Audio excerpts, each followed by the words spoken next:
Opa, começou. Boa noite a todos e a todas, tudo bem? Estamos aqui para nosso terceiro dia de aula, né, do curso de Empreendedorismo Social e Ecossistemas de Impacto, né? A equipe aqui, a Beatriz, a Ana Clara e eu, né, Tiago, né, da UFRJ, né? O curso é oferecido pelo IFIX, né, Instituto de Filosofia e Ciências Sociais da UFRJ.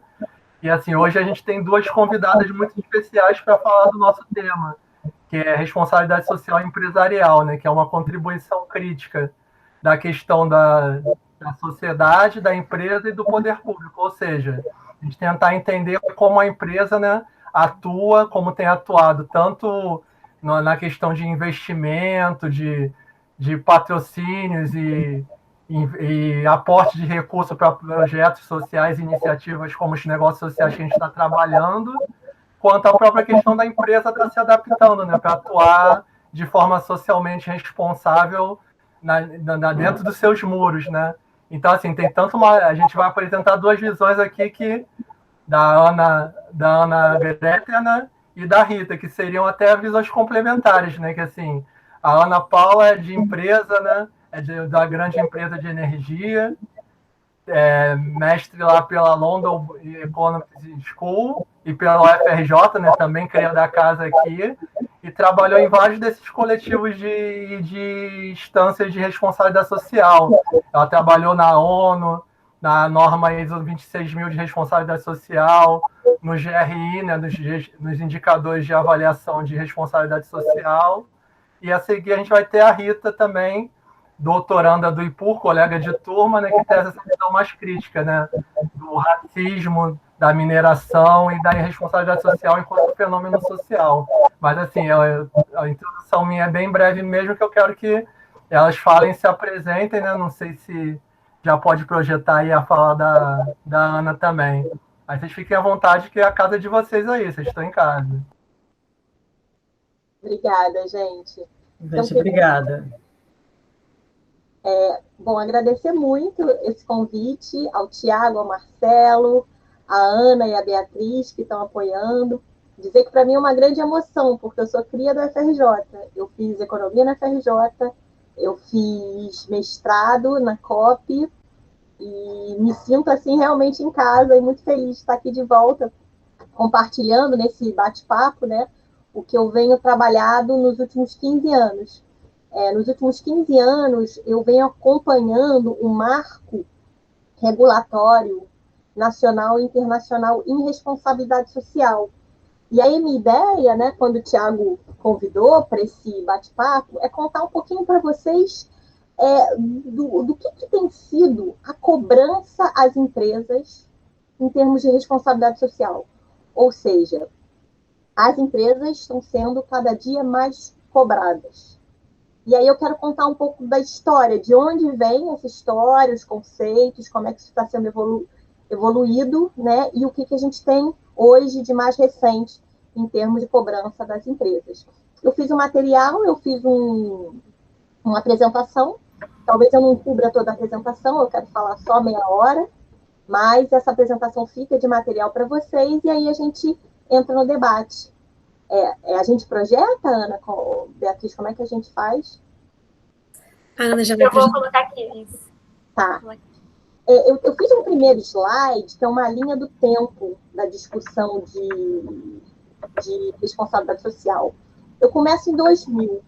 Na verdade, se a gente olhar para trás, a gente vai ver que a discussão começou nos anos 70, lá na primeira convenção da ONU sobre meio ambiente, quando a ONU é criado na ONU o programa de desenvolvimento, né, que é o PNUD,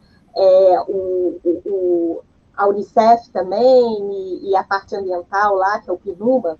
Então, essa discussão vem dos anos 70, aí a gente tem a Rio 92, que os governos entram nessa discussão do meio ambiente. Nos anos 90, a gente tem muita coisa acontecendo no Brasil, o IBASE, o CELIBASE, o ETOS, que é o Instituto de Responsabilidade Social Corporativa. Mas eu acho assim, que mais robusto de cobrança às empresas começa realmente no ano 2000. Porque no ano 2000, pode passar o slide seguinte, por favor.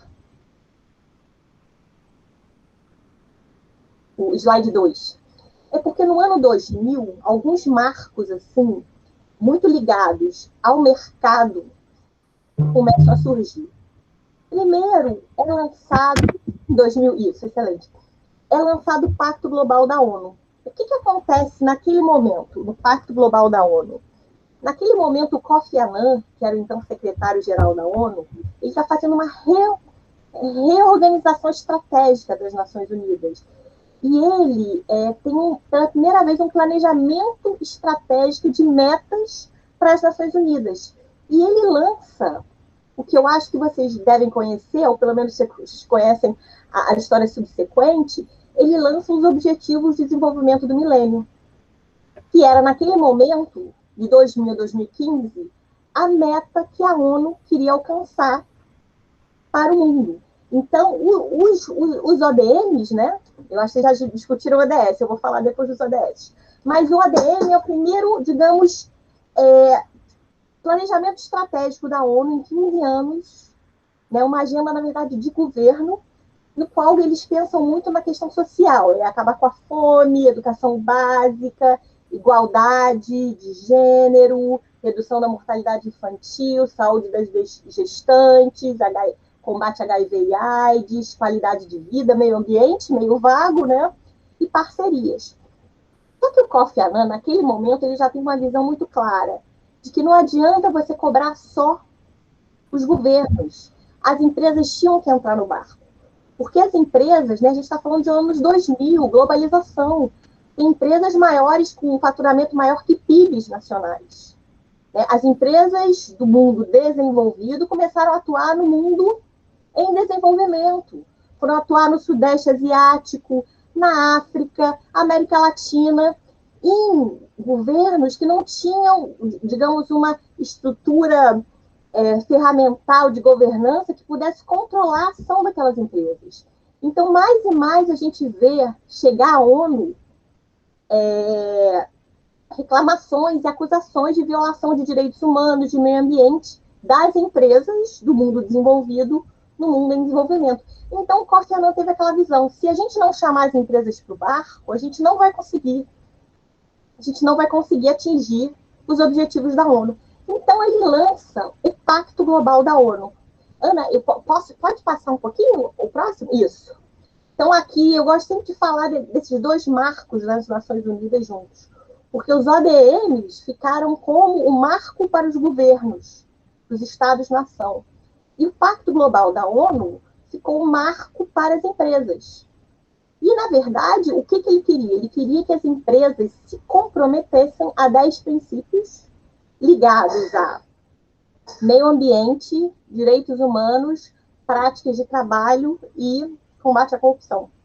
Na verdade, é um compromisso voluntário.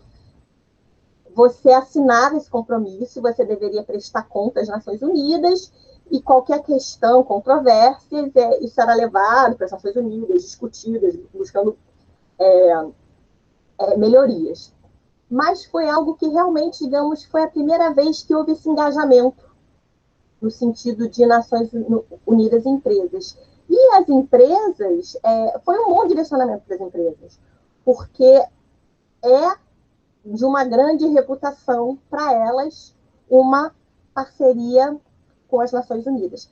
Você volta para o anterior, Ana, por favor, que eu vou falar, tá? Seguindo na linha do tempo, eu vou falar rapidamente dessas iniciativas, mas só para dizer que houve uma proliferação de iniciativas entre 2000 e 2010. A gente tem o lançamento do índice Dow Jones, da Bolsa de Nova York, o índice de sustentabilidade. Tem também o índice de sustentabilidade da Bolsa de Londres. A gente tem o índice da Bolsa da B3, né, hoje é B3, da Bolsa de Valores brasileira. A gente tem várias organizações empresariais, como, por exemplo, a Arpel é a Associação da América Latina do Setor de Petróleo e Gás, a IPECA, que é a Organização Global do Setor de Petróleo e Gás, ela já existia desde 74 para dialogar com o PNUMA, né, que é as Nações Unidas para o Meio Ambiente. Mas essas iniciativas começam a surgir, e nesse meio tempo, a ISO, que é a Organização Internacional de Padronização, que já tinha algumas normas, né? A gente tem as normas de qualidade da ISO e a gente tem as normas de meio ambiente. A ISO resolve falar, olha, isso é um tema importante, responsabilidade social é um tema importante, nós temos que ter uma norma ISO sobre responsabilidade social. E aí, entre 2006 e 2010, teve a construção internacional da norma ISO de responsabilidade social. Aí eu vou te pedir para pular para o quarto slide, por favor, Ana. Isso, pode passar todo aí, pode, na tela. O que a ISO vê? Ela vê todas essas iniciativas, eu não mencionei o GRI, que o Thiago mencionou no início. O GRI é a Global Reporting Initiative, ou seja, iniciativa de relatos internacionais. E são diretrizes que as empresas vão seguir para fazer os relatórios de sustentabilidade. Então, são indicadores sobre questões sociais, ambientais e de governança que orientam as empresas que, com aqueles indicadores, elas publiquem um relatório de sustentabilidade, que isso é apreciado pela sociedade. Então, todas essas iniciativas participam de um imenso grupo de trabalho internacional da ISO para construir pela primeira vez uma norma social da ISO. A ISO não tinha uma norma social, ela tinha chegado ao ambiental, ela tinha qualidade. A ISO tem milhares de normas técnicas, né, engenharia, de produtos, de objetos, etc. Mas até os anos 2000, ela nunca tinha se aventurado, digamos, na seara ambiental. Perdão, social. Ambiental, sim, ela tinha as normas ISO ambiental. Então, ela fez um memorando de entendimento com a OIT, chamou todas essas organizações internacionais que estavam debatendo responsabilidade social para construir essa norma, que, na verdade, ia reunir o conhecimento existente. Porque até aquele momento, né, o que é responsabilidade social? Ética, filantropia, doações, meio ambiente era vago, não existia uma definição. A gente já tinha uma definição do que é desenvolvimento sustentável. A definição de desenvolvimento sustentável é de 87, da Comissão Brundtland, que pensa nos parâmetros do nosso futuro comum. Então, desenvolvimento sustentável é você garantir o desenvolvimento das gerações futuras, garantir o desenvolvimento da geração atual sem prejudicar as gerações futuras, pensando em questões econômicas, sociais e ambientais. Mas isso não se materializava necessariamente para a responsabilidade das instituições ou das empresas. Então, o que é ser socialmente responsável para uma empresa? O Instituto Ethos dizia ética, outros diziam igualdade de gênero. Não existia realmente, digamos, um consenso em termos de definição. E aí a ISO 26000, que foi lançada em 2010, ela trouxe essa definição, que se tornou a definição paradigmática. Aí eu vou te pedir para passar mais o slide, por favor. Pode passar ele. É que eles têm animação, gente. Eu sou meio... Eu sabia que eles estavam com animação. Então, a ISO, ela traz a definição fundamental sobre o que é responsabilidade social. Ela define. E essa definição é a coisa mais importante em termos de conceito e do que virá daqui para frente. A ISO diz que a responsabilidade social é a responsabilidade de uma organização pelos seus impactos e suas decisões na sociedade e no meio ambiente. Ela tem que ter um comportamento claro, transparente, ético. Ela tem que contribuir para o desenvolvimento sustentável. Então, digamos que o desenvolvimento sustentável é uma meta, uma utopia que se deseja chegar, mas a responsabilidade da empresa é se responsabilizar pelos seus impactos. Que ela tem que levar em conta as expectativas das partes interessadas, todos os stakeholders, né? Shareholders é o acionista. Stakeholders são todas as outras partes interessadas, sociedade, comunidade, clientes, força de trabalho, organizações da sociedade civil, meio acadêmico, etc. Claro, as empresas têm que atuar, as instituições, na verdade, a ISO 26000 é para todas as instituições, não é só a empresa, né? Todas as instituições, elas têm que estar de acordo com as leis e compromissos internacionais, e visa que isso seja integrado e praticado nos relacionamentos da empresa. E aí, a ISO 26000 é um documento interessante, ele é de 2010, precisaria de uma atualização, muita coisa já foi debatida além, mas ele é um marco muito interessante. Eu costumo dizer que o mais interessante da 26000 é a bibliografia, porque você tem todos lá os tratados da ONU, as convenções, OIT, então uma referência muito interessante, a bibliografia é a melhor parte. Mas naquele momento reuniu princípios e temas.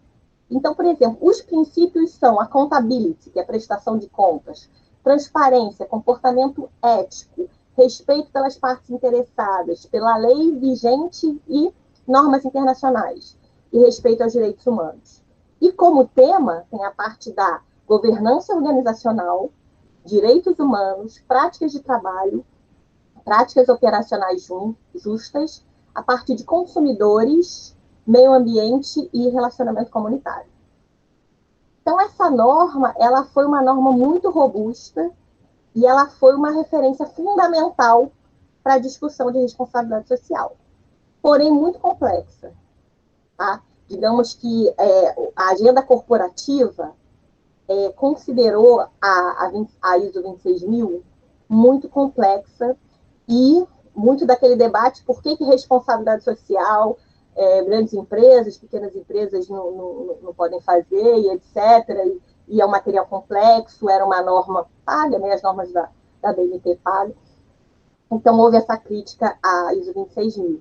Mas eu continuo a dizer que, assim, eu acho que ela foi um paradigma no conceito de responsabilidade social. E aí, pode passar, por favor. Eu deixei outros slides assim, com a norma, sobre a norma, uma visão geral sobre a norma, porque para conhecimento de vocês, até porque é uma norma paga, mas aqui é uma visão geral dos capítulos da norma, também de cada seção da norma. Pode passar, por favor? Mais uma. Isso. Eu nem vou entrar tão na norma, mas aí nesses 2 slides depois vocês podem ver o que a norma trata em geral. Mas aí eu queria continuar a nossa linha do tempo. E aí é o slide 8. A nossa linha do tempo que vai a partir da ISO 26000, dos anos 2011 a agora, né? Nós estamos em 21, a gente está no meio aqui da discussão dos ODS, né, que vocês já viram. Paralelamente à discussão da ISO 26000, a gente tem uma outra discussão nas Nações Unidas.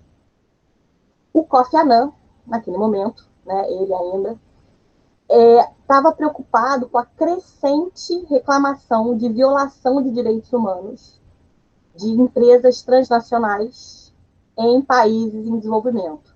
Aí tem a história, né, emblemática, que todo mundo conhece, da Nike, do menino costurando a bola no Paquistão, dos derramamentos de óleo da Shell na Nigéria, todas as questões trabalhistas das maquiladoras no México, né, as empresas dos Estados Unidos viviam no México, e a violação de direitos, os diamantes de sangue no Congo.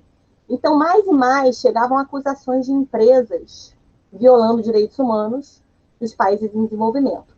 Então, Kofi Annan chama para trabalhar com ele um professor de ciência política de Harvard, o nome dele é professor John Ruggie.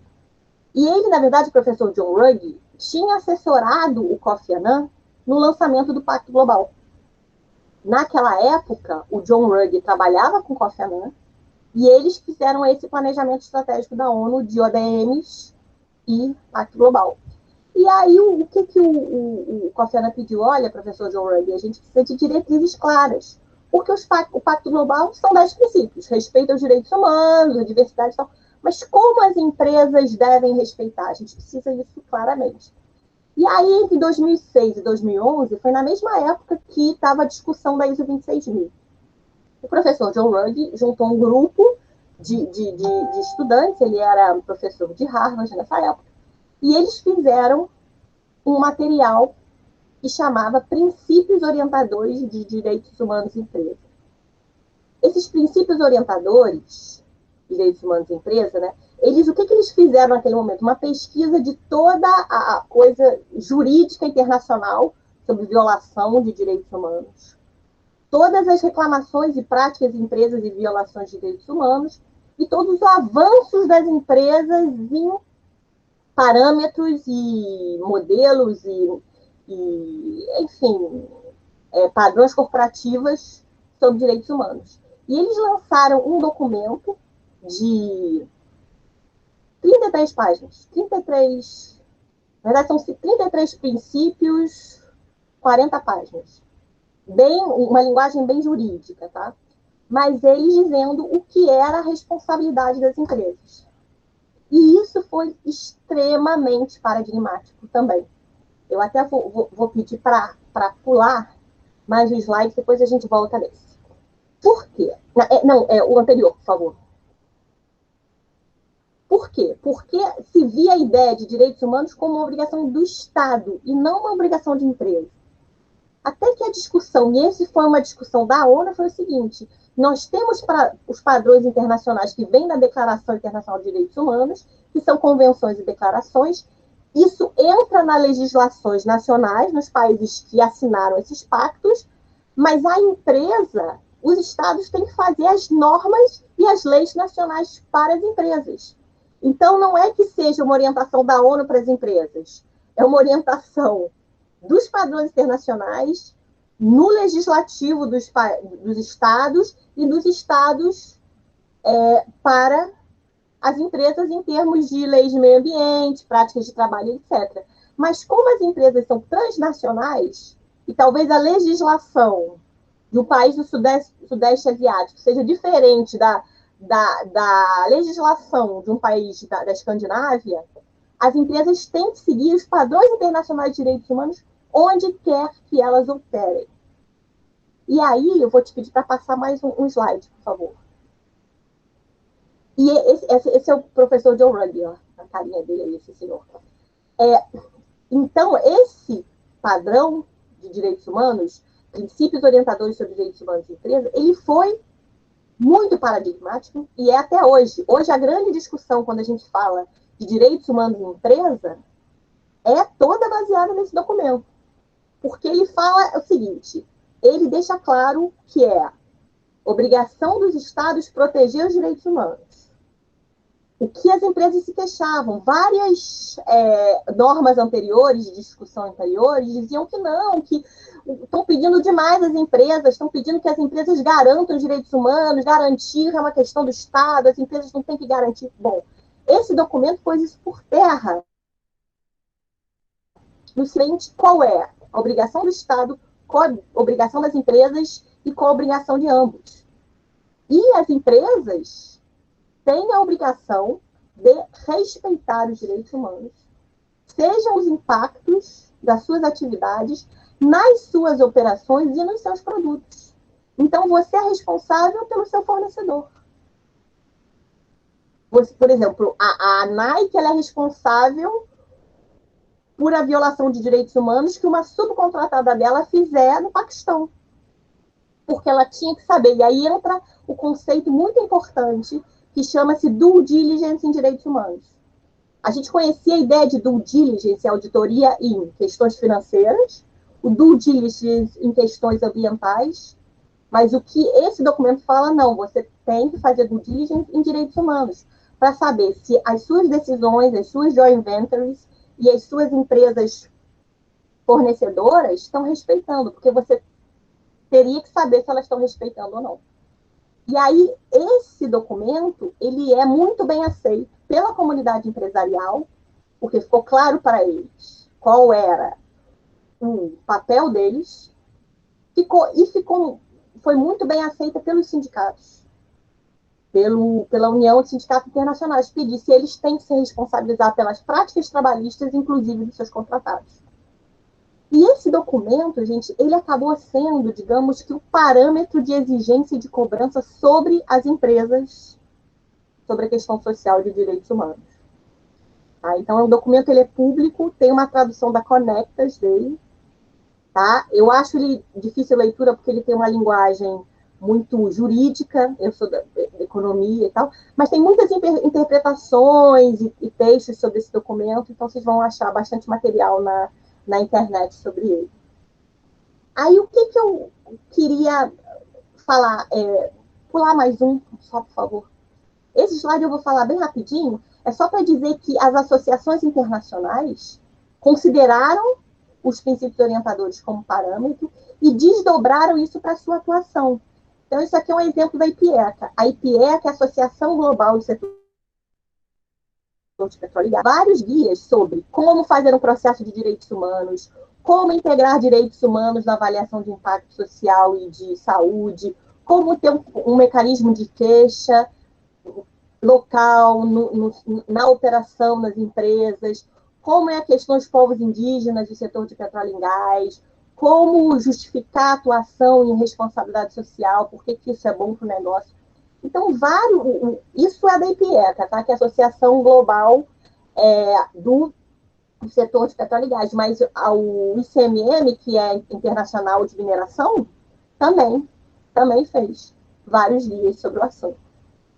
E aí, continuando a nossa linha do tempo, a gente chega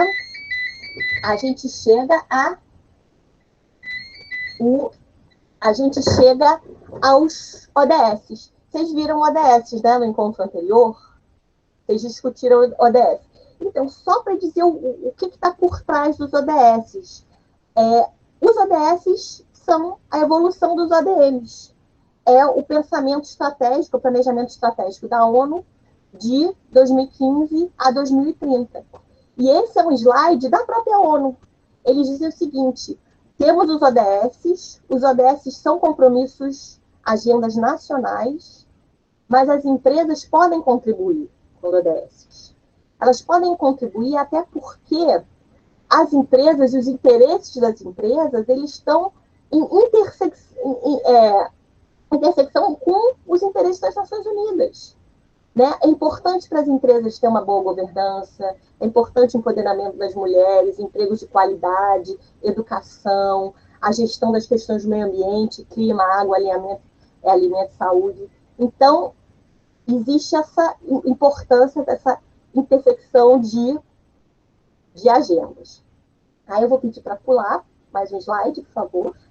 E aí os ODS, vocês já discutiram, né?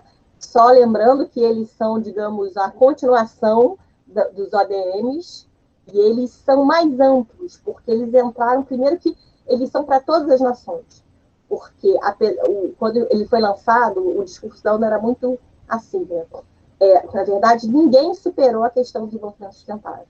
A miséria e a fome, alguns países superaram, mas o desenvolvimento sustentável não. Então, ele é para todos os países. E abarcou toda a questão social dos ODMs, né? O ODS 1 é acabar com a pobreza, tem a parte de igualdade de gênero, de educação, então ele abarcou os ODMs e ele expandiu a parte de meio ambiente para mudança climática, oceanos, produção sustentável, cidades resilientes, vida na água, florestas, etc. E aí eu vou pedir para pular um pouquinho e falar do que eu tenho mais 10 minutos, né? Eu esqueci de contar o tempo aqui.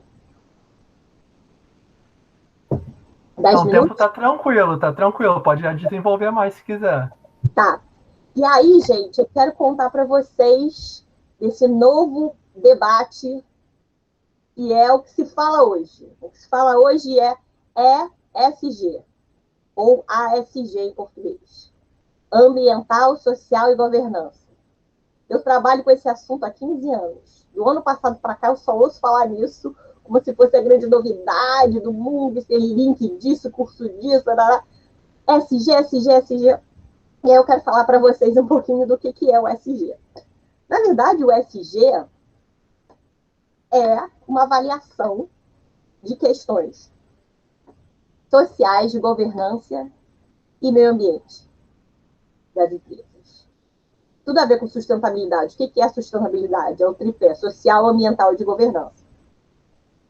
O que acontece é que os investidores, viram que, para eles mitigarem riscos, eles tinham que avaliar a gestão financeira, mas não só a gestão financeira. A gestão de governança, gerenciamento de crise, anticorrupção, que eles chamam de G, a gestão ambiental, de clima, vazamentos, emissões, biodiversidade, recursos hídricos, e social, práticas de trabalho, cidadania corporativa, respeito aos direitos humanos. Então, se ESG explodiu no último ano, eu ouço isso pelo menos há 10 anos, que os investidores analisam ESG. Só que agora o ESG virou central, virou mainstream. Agora os investidores estão dando importância crucial na análise de investimento. E aí as empresas que já eram analisadas pelo índice Dow Jones, da Bolsa de Nova York, ou pelo ISE, recebem questionários, no mínimo mensais, às vezes semanais, de preenchimento de questões de governança social e ambiental. Por quê? Porque uma crise social causa prejuízo, causa questões judiciais, né? Litigation, que eles falam em inglês, né? Questões jurídicas e sociais, ambientais e de governança. Então, hoje, a gente tem mais ou menos 100 organizações no mundo analisando o desempenho de governança social e ambiental das empresas. A gente tem, o GRI já é um padrão que existe, que é um padrão de relatório de sustentabilidade, tem outro padrão, o GRI é mais europeu, e aí tem o SASB, que é mais ou menos a mesma ideia, mas mais norte-americano. Aí você tem a prestação de contas do Pacto Global, quem é signatário, você tem a discussão de relato integrado, você tem a discussão da OCDE e do Guia para Empresas Multinacionais, que na verdade é dos anos 70, mas eles atualizam todo ano. Você tem o princípio de investidores responsáveis, que eu vou falar em seguida um pouquinho mais. Você tem os padrões de avaliação do disclosure, né, da publicação financeira dos riscos climáticos. Você tem as 3 grandes agências de avaliação de risco financeiro, a Moody's, S&P Global e esqueci o nome agora, Moody's, S&P e a outra, eu já lembro o nome. Essas 3 são as principais empresas que avaliam risco financeiro. Essas 3 empresas têm avaliação em ESG. Inclusive, por exemplo, a Standard & Poor's comprou a avaliação da metodologia do índice Dow Jones para avaliar as empresas. Então, ela usa esse mesmo questionário para avaliar empresas, tem a pontuação das empresas, e isso já vale se a pessoa entra no índice ou não, mas se qualquer investidor quiser saber, e eles põem lá, eles pedem. Eu já preenchi questionário onde pedem qual é a nota da empresa na S&P Global, qual é a nota da empresa no MCI. MCI é outra avaliação. Qual é a nota da empresa na Sustainalytics? O Bloomberg é a maior agência de notícias financeiras do mundo. O Bloomberg, eu vi isso outro dia, eles, na verdade, também têm uma avaliação de ESG, mas não é a avaliação deles. Então, eles pegam a avaliação da MCI, a avaliação da S&P, a avaliação do que põe, aí compara as empresas segundo a avaliação dos outros. Então, a gente já tem uma terceirização da avaliação de ESG das empresas. E isso é cobrado. Porque as pessoas dizem, não, a gente está avaliando o risco. Por exemplo, a Sustainalytics, ela avalia o risco, se você tem baixo risco ou um alto risco. Então, as empresas até se comparam. Eu tenho um baixo risco, enquanto a minha par tem um alto risco. E isso é, sim, perguntado pelos investidores. Isso virou, de fato, central e, como se diz aí, mainstream, no último ano. E o que a gente vê é que isso será crescente pelos motivos que eu vou apresentar agora em seguida. O slide seguinte, por favor. Bom, PRI. PRI é uma iniciativa que foi criada pela ONU, pela Agência de Meio Ambiente da ONU, pelo Pacto Global, em 2006, para gestores de carteira de investimento. Eles pediam uma assinatura em compromissos que gestores de carteira de investimento analisassem questões sociais e ambientais das empresas e de governança. É um compromisso deles. Essa iniciativa nasceu, aqui a gente tem com, 5 gestores de carteira de investimento. Hoje tem mais de 3 mil gestores de carteira de investimento, que tem no seu bolso para investir 120 trilhões. Desses 120 trilhões, acredita-se que 3 trilhões são só para empresas que eles avaliam que têm uma boa gestão social, ambiental e de governança. Tá? 120 trilhões é todo o valor desses mais de 3 mil signatários. Mas é verdade que nem tudo só vai para empresas de meio ambiente social exemplares. Existem ainda investimento em empresa de tabaco, de arma, etc. Mas 3 trilhões são recursos apenas para a boa gestão em social, ambiental de governança.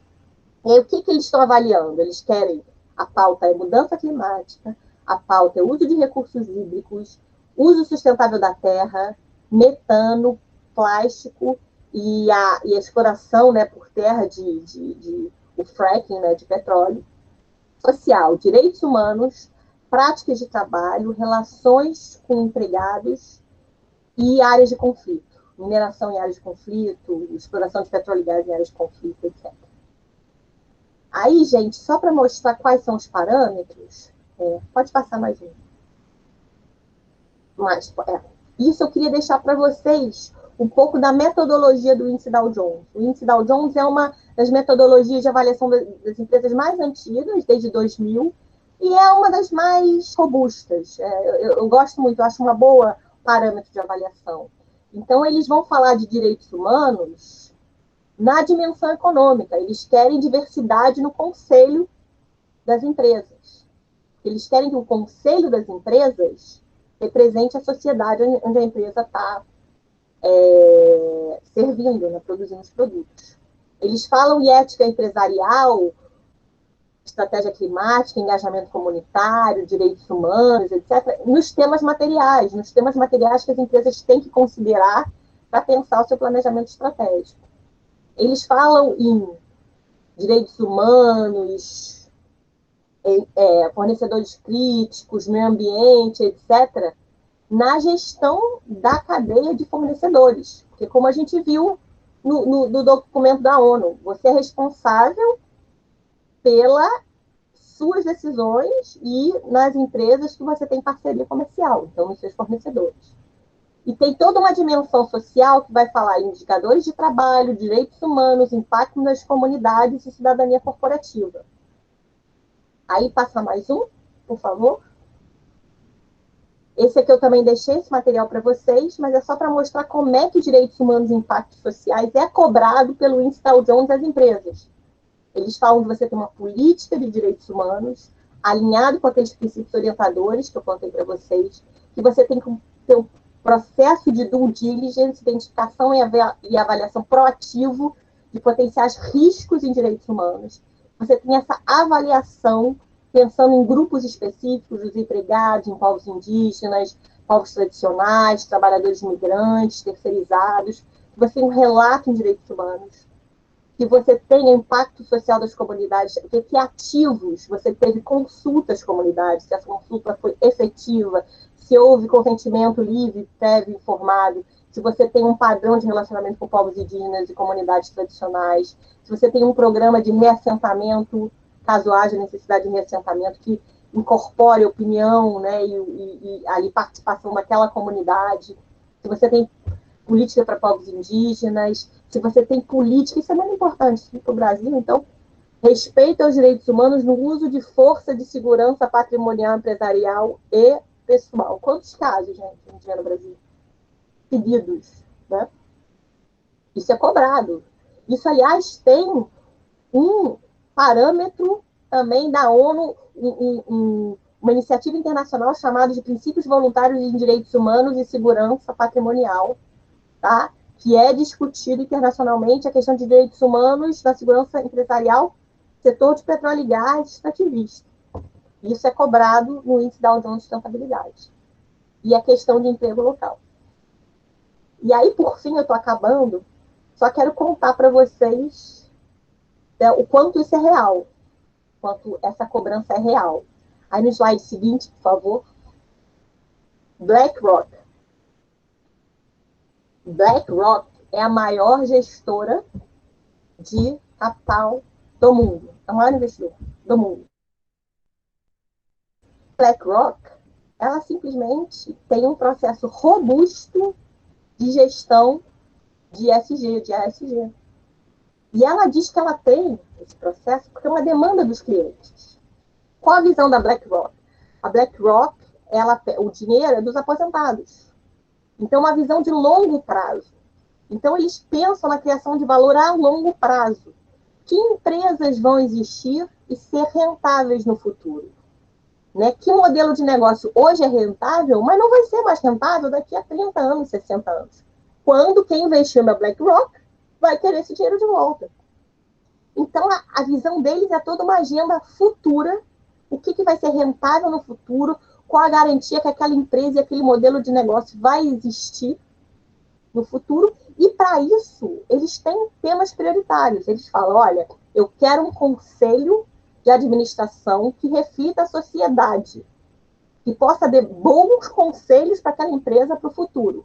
Não é só, né, aquela visão de homens, meia-idade, brancos, héteros, famílias normais. Não, é a visão da sociedade. Eu quero diversidade, eu quero negros, eu quero minorias étnicas, mulheres e etc. Eu quero uma visão completa da sociedade para contribuir para aquela empresa. Eu quero estratégia sobre o clima. Qual é a estratégia? Como é que as empresas estão se preparando para ter zero emissões em 2050? É o que eles querem.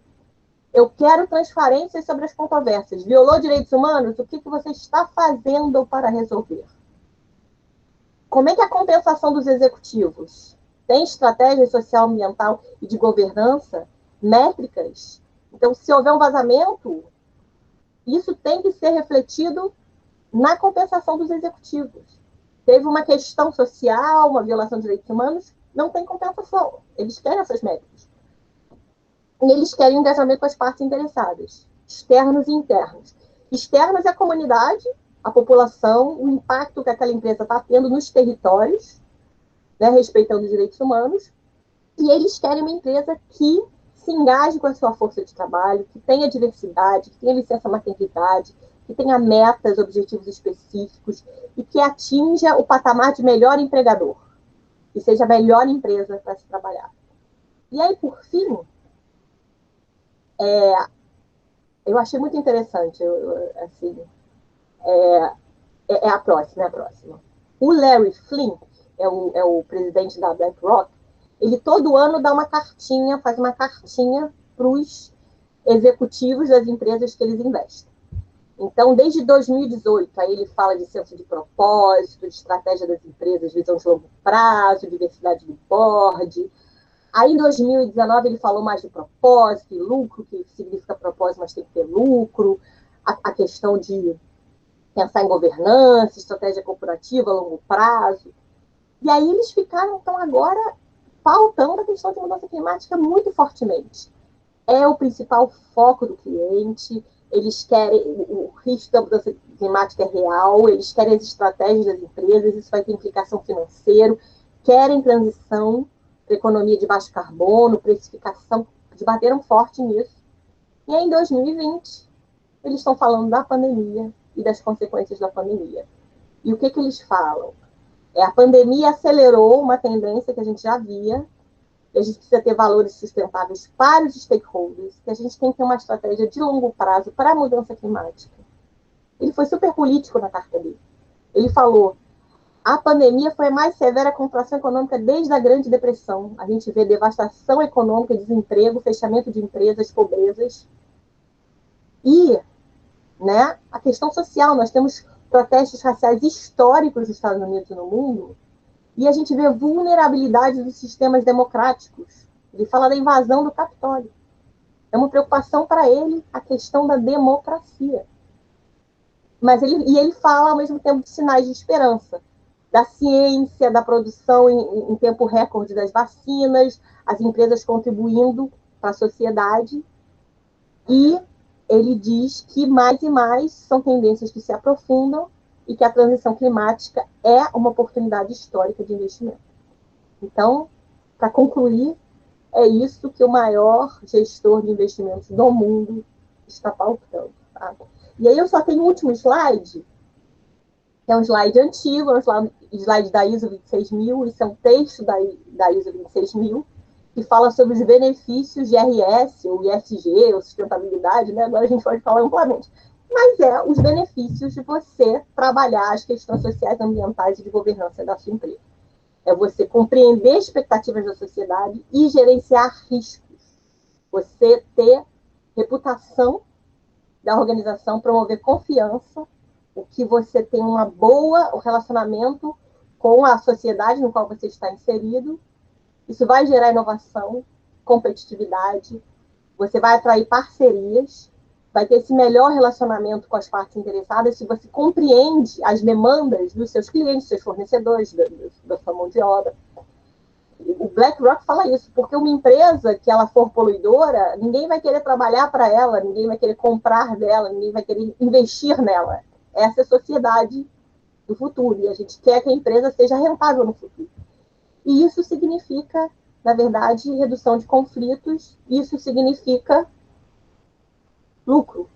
Então, em nenhum momento eu estou dizendo que a visão não é lucro, a visão é lucro. Mas se chegou à conclusão que você não tem lucro se você não estiver trabalhando com a questão social, ambiental e de governança. E aí, por fim, eu termino com uma frase do professor John Ruggie, né, que fez aqueles princípios orientadores de direitos humanos em empresa. Ele fala, olha, as empresas têm que respeitar os direitos humanos porque é o certo a fazer. É o certo a fazer, ponto.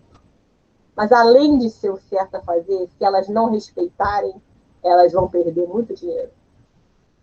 Então é isso, gente. Obrigada. Eu deixei meu contato aí, tá? E a gente segue aqui no debate.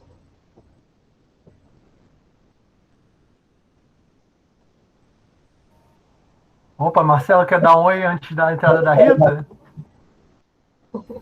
Quero, assim, primeiro agradecer, boa noite a todos e a todas. Ana, que bom que eu consegui pegar o comecinho, a gente estava muito animado para ouvir. Muito feliz por poder estar com vocês aqui.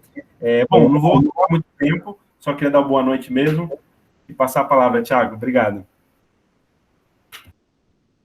Opa, agora é com a Rita que vai trazer uma visão diferente, né? Que da pesquisa dela, ela é ativista, né? Tem até o canal a página do Instagram Cognição Suburbana, onde ela debate vários temas da pesquisa dela, de racismo, conflitos socioambientais, e é o que ela vai apresentar para a gente agora, uma visão alternativa à visão empresarial. Olá a todos, uma boa noite. Queria agradecer o convite. Acho que, Ana, o teu áudio está aberto. Como é que eu fecho, gente? Eu não sei fechar. Acho que embaixo tem um microfonezinho. Isso. Eu ativei para ela, desativei para você, Ana.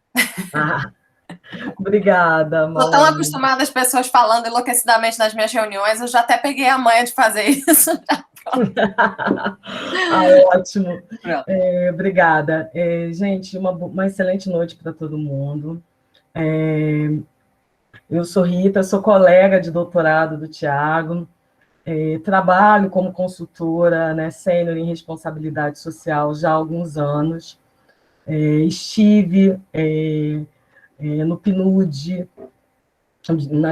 em algumas discussões sobre desenvolvimento sustentável, sobre os objetivos do milênio, isso lá nos idos de 2006.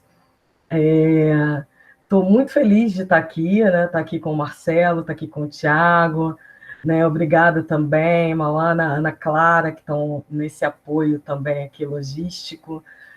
Dar um abraço, meu axé para Ana Paula, que é uma grande amiga. Trabalhamos juntas, né? Num projeto de RSPI na Petrobras. É uma pessoa muito querida, e tem uma experiência incrível, principalmente nessa perspectiva internacional, né, de como internacionalmente as empresas têm sido vistas. E o meu olhar aqui hoje é um pouco diferenciado. Eu estou aqui para falar um pouco, né, e agora desse lugar aqui de fala, enquanto ativista, né, eu sou membro integrante da Rede Brasileira de Justiça Ambiental, né, e pesquisadora, trabalho com o tema de racismo ambiental e desenvolvimento econômico. E a ideia aqui é trazer um contraponto. Eu acho que a gente trazer um outro olhar, né? A gente está ainda começando a desenhar esses olhares, né? Está tudo muito novo, mas trazer uma outra perspectiva, né? Uma outra forma de olhar, e também trazer um pouco do que a academia tem produzido em termos de responsabilidade, de crítica à responsabilidade social, corporativa ou empresarial, e trazer um pouco também da minha experiência, que eu acho que, assim, Ana também, Tiago, né, acho que de certa forma também compartilham, de uma perspectiva crítica de como esse processo se dá na prática. Então, é muito no sentido da gente trazer um pouco da prática e de como a academia tem se debruçado sobre esse tema. Então, a gente pode passar para o primeiro slide. O segundo slide, por favor. Segundo slide. Ups. Não sei se eu tenho como mexer aqui. Próximo slide. Às vezes ela demora um pouquinho para projetar. Ah, é? Aí ele deve estar pesado. Eu adoro um enfeite, né? Então, ele está todo colorido, né? Então, assim, a gente já parte logo aqui, logo no início, para falar justamente disso, né?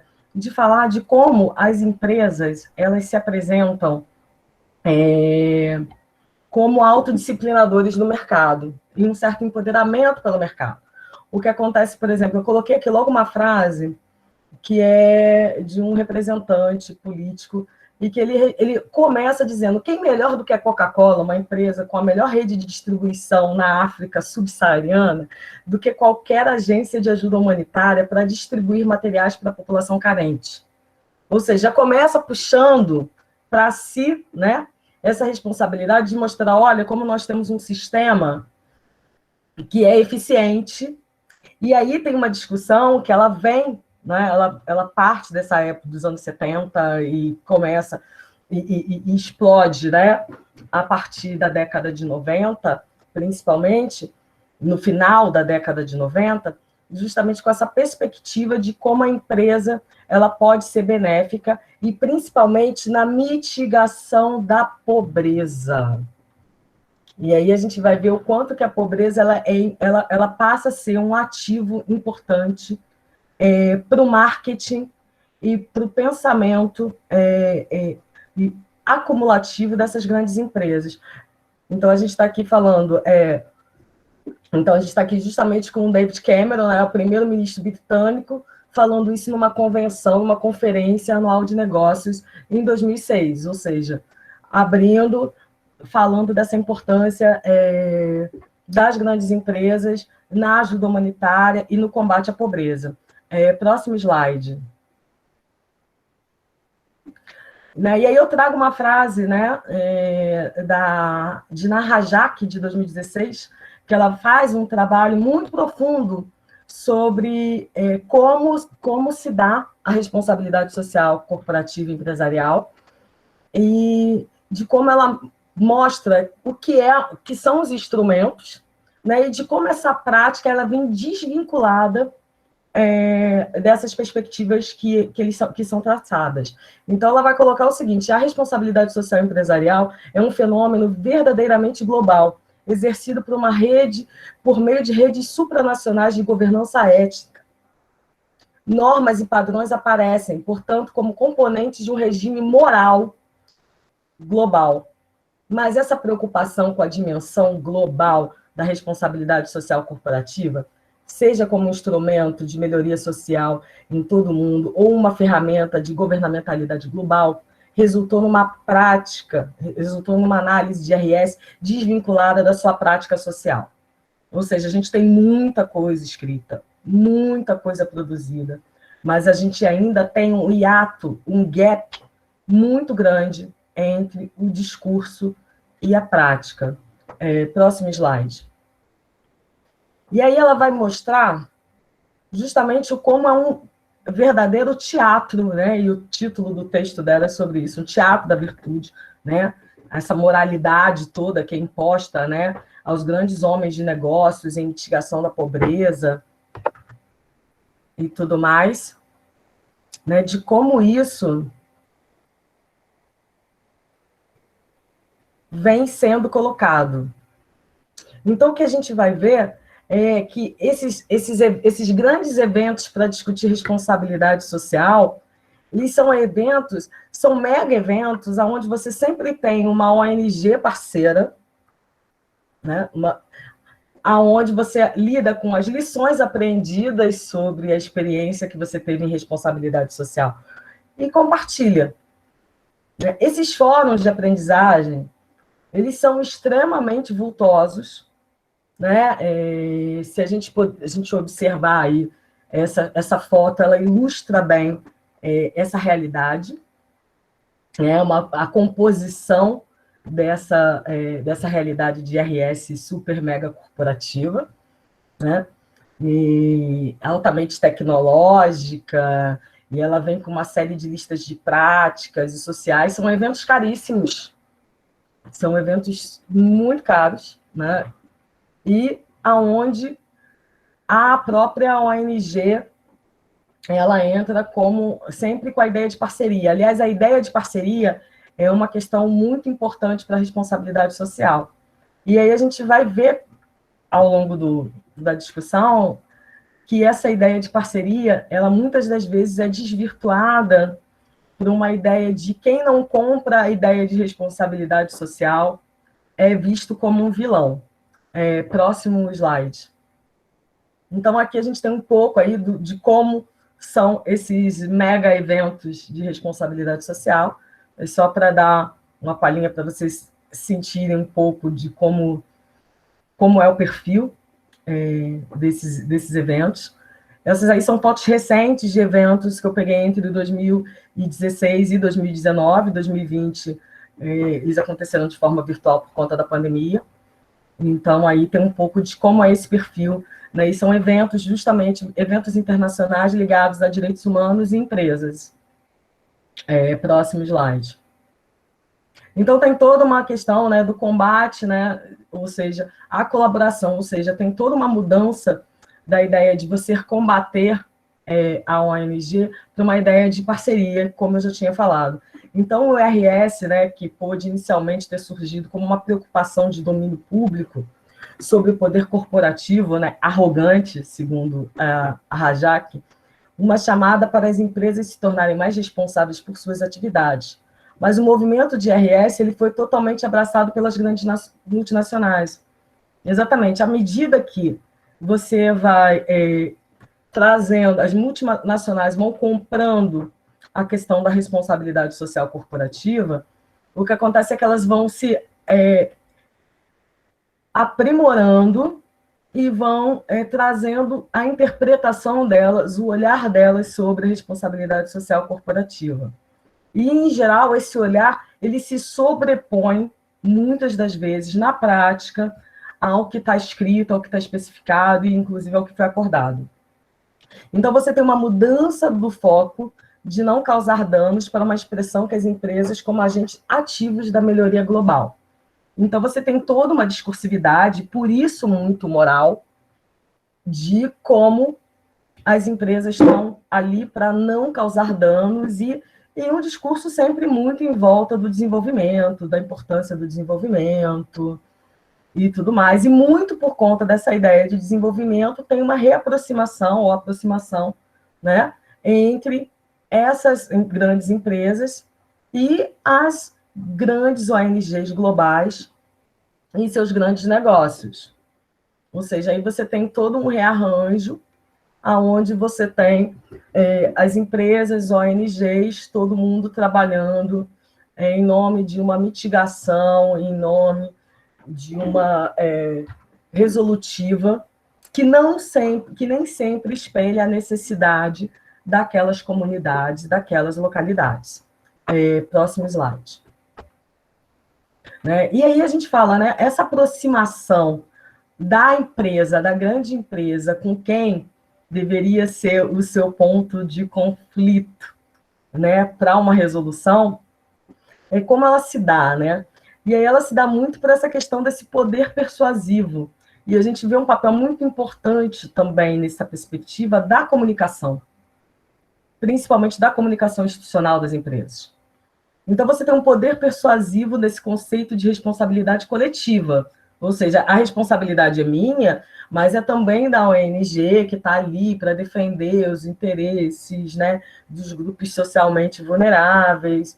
Então, é sempre buscando nessa questão do compartilhamento de valores e um consenso social.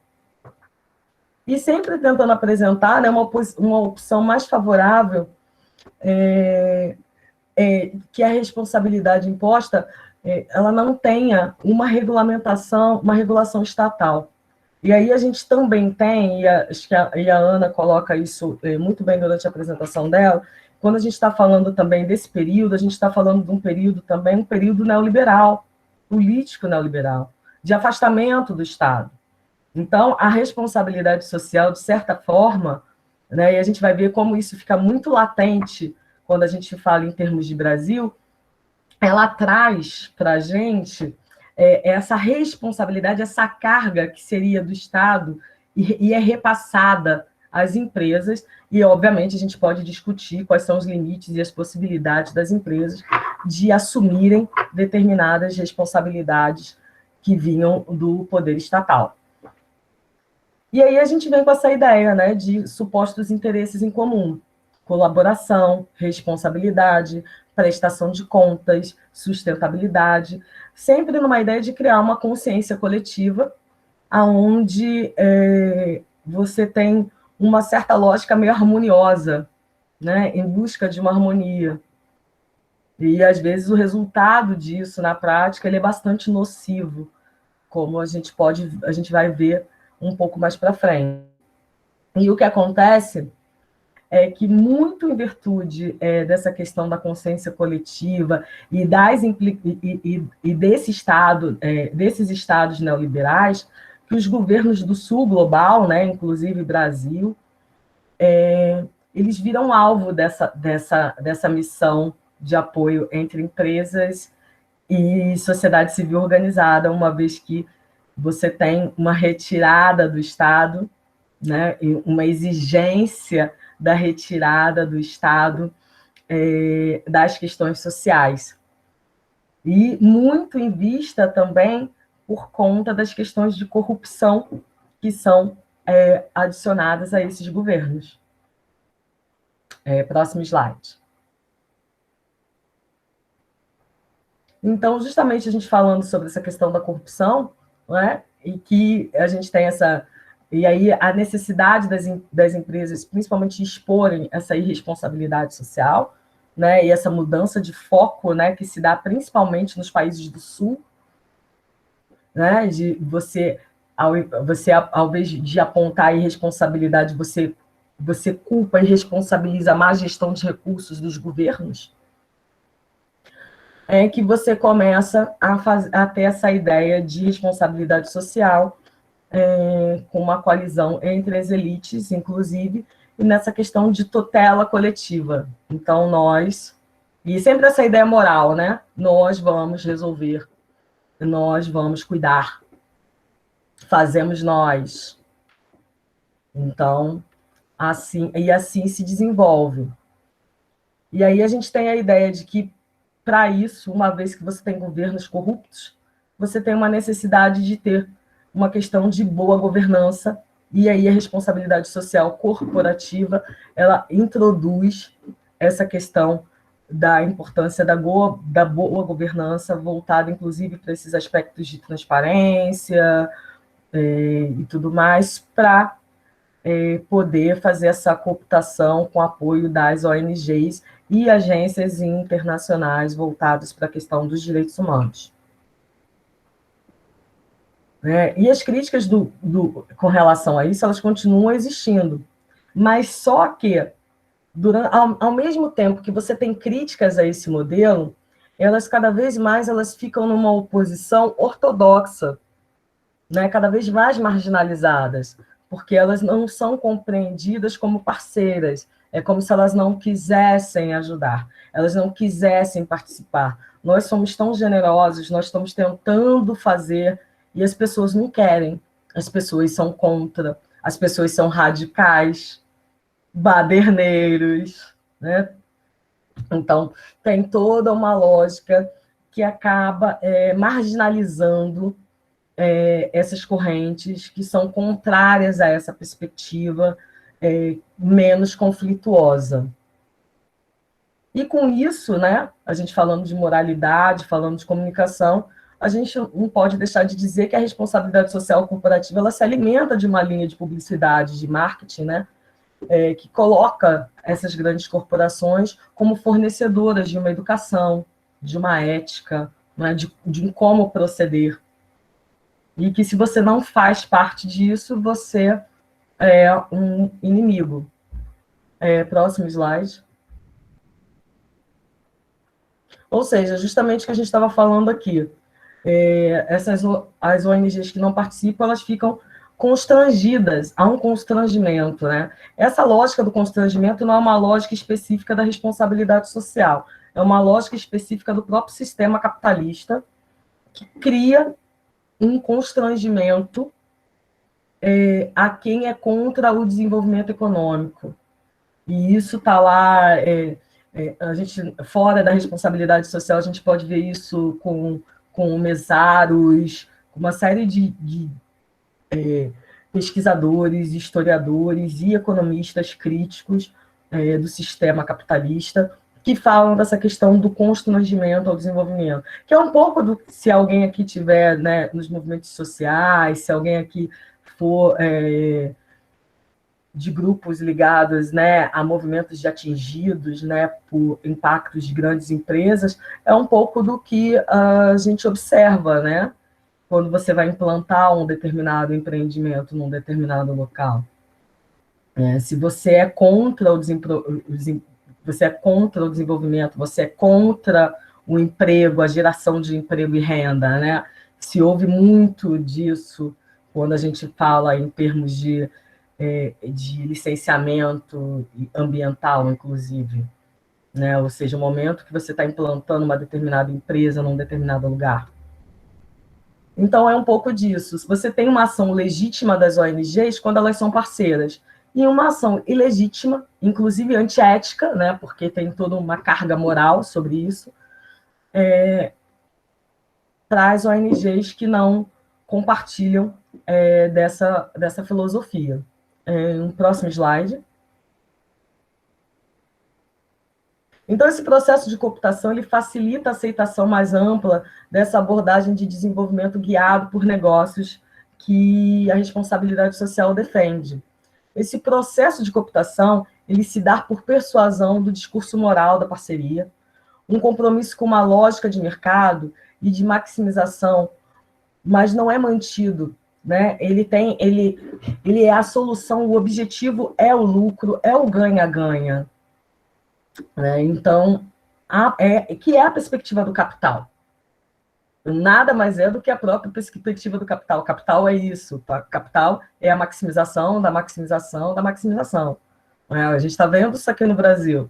O Brasil teve um aumento de PIB, com desemprego, com fome, né, com um monte de coisa. Se a gente teve um aumento de PIB, de receita, né, produto igual receita, então a gente tem receita também. Se isso está crescendo, e junto com isso a gente tem um grosso de pessoas que entraram no desemprego, estão na linha de pobreza extrema, o que aconteceu com esse dinheiro? Concentração de renda. Né? Então, as grandes empresas continuam lucrando, né? Mesmo nessa lógica de pandemia, né, dificuldades todas, por mais que esse discurso seja vendido, o que a gente está vendo é isso, a gente está vendo uma reconcentração da renda, entendeu? E o empobrecimento de pessoas que já eram pobres. É isso mesmo, Ronaldo, a gente cresce o bolo, mas não distribui, a gente continua a mesma prática, ou seja, a gente continua reproduzindo isso. Ou seja, e aí essa autora ela vai dizer que tem toda uma performance RS, né? Ela fala, é um ritual, né, essa prática de RS, né, que celebra esses agentes, né, essas grandes corporações, como agentes de melhoria social, né? E que visa estabelecer essas regras, né? São os grandes baluartes dessa moralidade.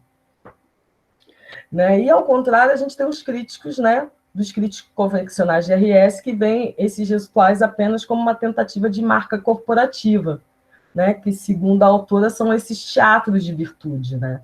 É isso, é um grande palco onde você se mostra virtuoso, onde você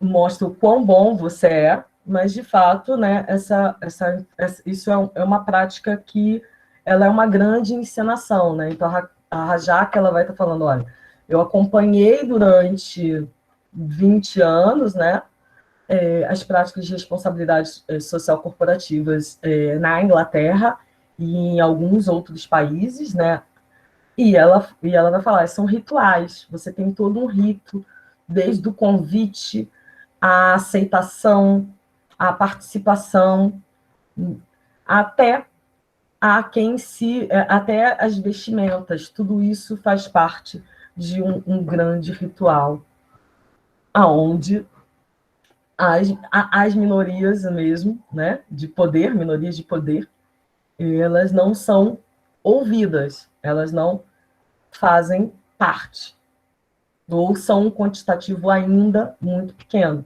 A gente vê que, obviamente, hoje em dia, já não dá mais para você aceitar um cenário completamente formado por homens, um cenário completamente formado por pessoas brancas, mas isso ainda é muito mais o que a gente falaria, ouvindo aqui o Martin Luther King, um token, ou seja, poucas pessoas para fazer essa representação.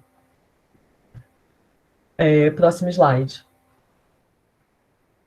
E aí, como que isso se dá no Brasil, né? Como que isso chega no Brasil? A Ana já fez um apanhado sobre isso.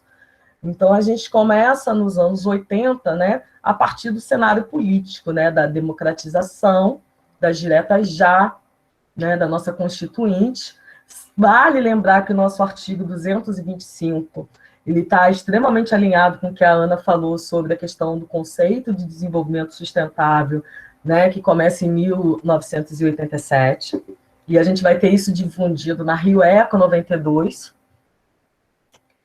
E em 2000, eu coloquei aqui que a gente começa um cenário da tempestade perfeita, nesse sentido, em termos de uma crítica à responsabilidade social corporativa.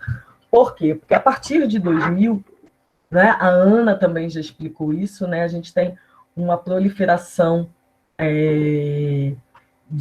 não só de uma preocupação de uma agenda internacional mais contundente com relação à responsabilidade social, mas de mecanismos, né, códigos de conduta, ISOs. Então, você tem uma proliferação a partir dos anos... E a gente tem, no Brasil, uma situação que vem dos anos 90 de precarização das relações de trabalho, redução dos direitos trabalhistas, terceirização. Então, tudo... E um Estado liberal, né, cada vez mais distante de uma perspectiva social. Então, a partir desse momento, a RS ela vira uma grande possibilidade de rearranjo das questões sociais via empresa. Uma vez que a gente deixa de ter o Estado, né, e não só deixa, mas tem toda uma cobrança internacional, né, para essa liberação, né, do Estado das agendas sociais, né? Então, a gente tem aí um momento que a gente combina com uma tempestade perfeita para a proliferação de responsabilidade social corporativa no Brasil.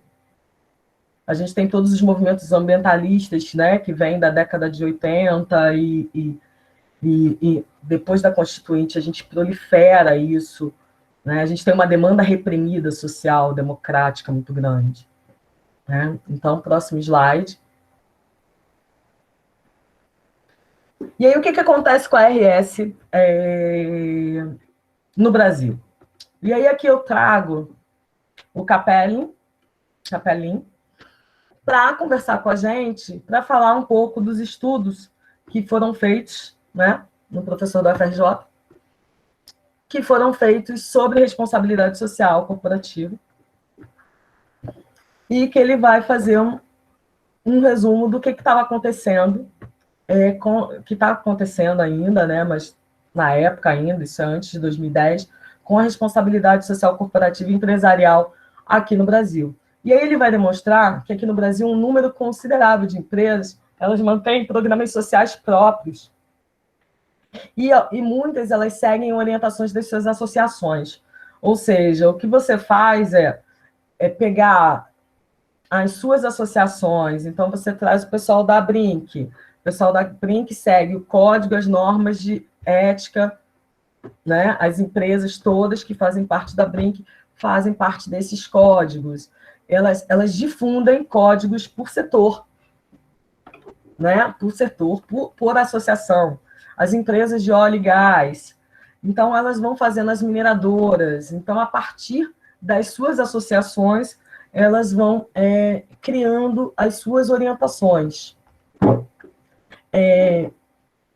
A gente tem poucas empresas, isso num cenário ainda de idos lá para 2010, que adotam esses códigos de conduta no Brasil, de maneira realmente aplicada, porque o que acontece muitas das vezes você tem um código de conduta que eu até desafio pessoas que trabalham no mundo corporativo, algumas, a dizerem os códigos corporativos das suas empresas, os códigos de conduta, porque o que se vê numa prática é um manual que poucas pessoas abrem para ler.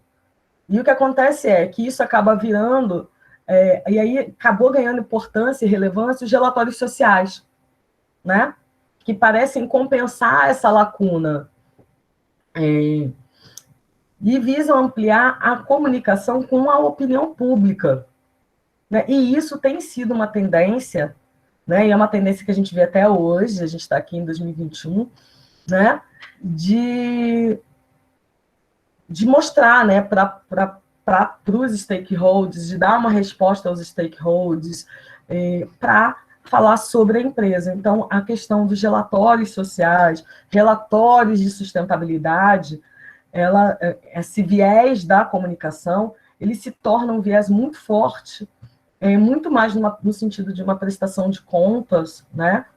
De realmente de falar exatamente sobre o que é a empresa, quais são os propósitos da empresa, e de uma maior abertura e transparência sobre as práticas da empresa. Então, na verdade, é que a gente tem poucos desses recursos de comunicação, né? Eles são objetos de monitoramento, verificação ou supervisão externa independente. Né? E, na verdade, acabam funcionando como uns meros disseminadores de símbolos, vocabulários, imagens de empresas para a opinião pública, para uma nova estratégia de comunicação ou como meios de legitimação em face às pressões por maior transparência. A divulgação das empresas de informações sobre as suas atividades sociais contrasta principalmente com a relutância ou mesmo a completa recusa de fornecer dados administrativos ou gerenciais aos sindicatos de seus trabalhadores durante as negociações coletivas.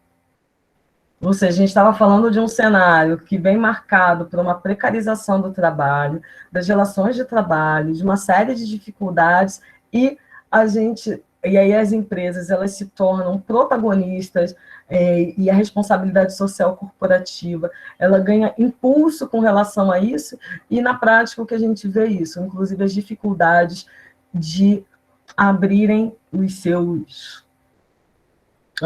as suas contas mesmo, até mesmo quando a gente está falando de acordos coletivos de seus próprios funcionários. Ou seja, as empresas brasileiras, elas, com relação à certificação, as empresas brasileiras, elas reconhecem a importância de melhorar a imagem, que ajuda a crescer a produção, mas ainda muitas dessas empresas criticam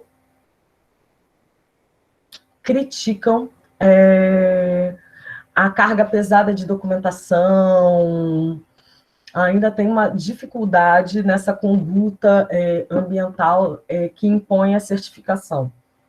Mas fazem muito mais por uma questão compulsória do que uma questão voluntária, ou seja, muito mais porque são obrigadas a fazer para estarem em seus mercados do que exatamente porque elas sentem essa necessidade. Próximo slide. Então, o que a gente vê na prática? O resultado disso, né? O resultado disso, na prática, é que a gente tem, e aí eu fiz questão de averiguar as empresas e a datação de quando a responsabilidade social de algumas dessas empresas começaram a vigorar, para a gente saber, ter uma ideia de quando começou a vigorar e dos acidentes, dos danos ambientais que a gente vem, e sociais, que a gente vem assistindo. E aí você observa que, desde que a Samarco está em Mariana, entra em Mariana, em seguida você tem gestão de riscos, e logo depois você tem, criada uma assessoria de comunicação que depois vira responsabilidade social corporativa. E mesmo assim, a gente tem o acidente, o crime de Mariana. Mesmo assim, repetidamente, a gente tem, um pouco depois, os acidentes, o crime de Brumadinho, né, na mineração, e a gente está falando aí de desenvolvimento econômico, um dos pilares do desenvolvimento econômico brasileiro, que é a mineração, e a gente tem essa situação. Ou seja, a responsabilidade social, ela devia ser responsável por tudo? Não. Se você me perguntar, Rita, não. Mas ela tinha que ser responsável por ter um acompanhamento da questão interna à empresa e da questão externa à empresa. Então, ela tinha que fazer a gestão disso, e isso continua não funcionando, mesmo depois dos crimes, eu gosto de dizer que é crime mesmo, dos crimes ocorridos em Mariana e Brumadinho. A gente tem uma dificuldade, inclusive, de pagamento de indenização, você tem práticas de IRS que não foram capazes de suprir as demandas sociais, você não consegue lidar nesses territórios, principalmente nos territórios de mineração, com a questão da justiça ambiental, principalmente aos povos originários e povos tradicionais. A gente tem um reflexo disso, que é a reprodução de um racismo ambiental, porque as populações que são atingidas por esses grandes empreendimentos são populações etnicamente diferenciadas. E a gente está falando de povo preto, a gente está falando de indígena, a gente está falando de ribeirinha, a gente está falando de conhecimentos e saberes tradicionais que foram levados lama abaixo. Então, a gente tem uma prática que uma responsabilidade social ela não é capaz de lidar, e aí você cria uma série de outros mecanismos de mitigação, de empresas e de tudo mais, e isso continua se refletindo. Exatamente, Isabela, a gente continua tendo uma população extremamente insatisfeita, porque a gente vai ver um pouco, dentro de uma perspectiva decolonial, de como elas não são ouvidas, elas não se fazem representar. Pode passar. Aqui também um exemplo, inclusive, de como as situações têm se dado também nesses grandes empreendimentos. Aí eu coloquei aqui um pouco de Belo Monte, Coloquei aqui também um outro exemplo também, que foi o apagão no Amapá, 20 dias sem energia elétrica, entendeu? 13 comunidades. E aí, quando você vai olhar lá na empresa que era responsável, você tem lá todo um material de responsabilidade social e tudo é lindo e maravilhoso, e você teve as pessoas numa situação desesperadora por 22 dias em um estado. E aí a gente também demonstra o quê? A desigualdade regional, porque é muito mais difícil isso acontecer no centro-sul do país. Então, a gente tem que refletir, e a responsabilidade social das empresas, ela precisa refletir essas diferenças territoriais. Então, não dá para a gente falar de uma experiência, ou um estatuto, ou um código de RS que leve em consideração uma questão absolutamente generalista. Próximo slide. Isso é um pouco isso, né? Falando também outro exemplo, o exemplo do agronegócio, entendeu? Que é pop, é isso, é aquilo outro, e você tem milhões de trabalhadores na condição de trabalho análogo à escravidão. Próximo slide. Então, passando um pouco pela minha experiência em responsabilidade social, né, o que eu vejo como as principais lacunas com relação à questão da responsabilidade social? A gente tem um hiato aí, um gap muito grande entre o que é colocado enquanto na normativa e o que é feito na prática. Ou seja, então eu não acho que é jogar o bebê, jogar a bacia com o bebê fora, entendeu? Acho que a gente tem coisas, e eu acho que a gente precisaria alinhar essas duas, esse caminho, encurtar esse caminho entre o que diz a normativa e o que é feito na prática. E me chama muito a atenção, pela minha experiência em responsabilidade social corporativa, o desconhecimento institucional. E esse desconhecimento que eu estou chamando de desconhecimento institucional, ele tem a ver com a compreensão da própria empresa sobre o que é a empresa, quem compõe a sua empresa, quais são as particularidades das equipes nessas empresas. Você vê uma grande dificuldade de diálogo entre as equipes que compõem as grandes empresas, essas grandes corporações. Elas têm um problema de comunicação interno. Né? E aí você põe isso para o público como uma questão externa à empresa, mas você tem problemas internos à empresa. A empresa ela não dialoga, ela não conversa, as áreas elas não se conversam, elas se desconhecem. Entendeu? Então, como é que você quer colocar um conceito para fora que você não consegue ter um mínimo de unidade dentro? Entendeu? Você tem um desconhecimento total, né? É um ambiente institucional que estimula a competição entre as equipes. Né? É isso, Mamana. É uma ilha, né? São ilhas, né? Você lida com ilhas, entendeu? Então, assim, as pessoas, elas são postas para competirem. Quando elas se conhecem, elas são colocadas numa situação de competição, que é uma lógica absolutamente capitalista, que é a lógica de botar as pessoas para concorrer. E isso está internalizado, cristalizado das empresas, e isso é pouco refletido. Então, quando você vai ver programas de responsabilidade social, eles são sempre para fora da empresa. Eles estão pensando para fora da empresa, eles estão pensando nas comunidades, estão pensando isso, e não estão pensando para dentro. Né? E aí você fala, você quer vender para o outro que você não faz para você. Né?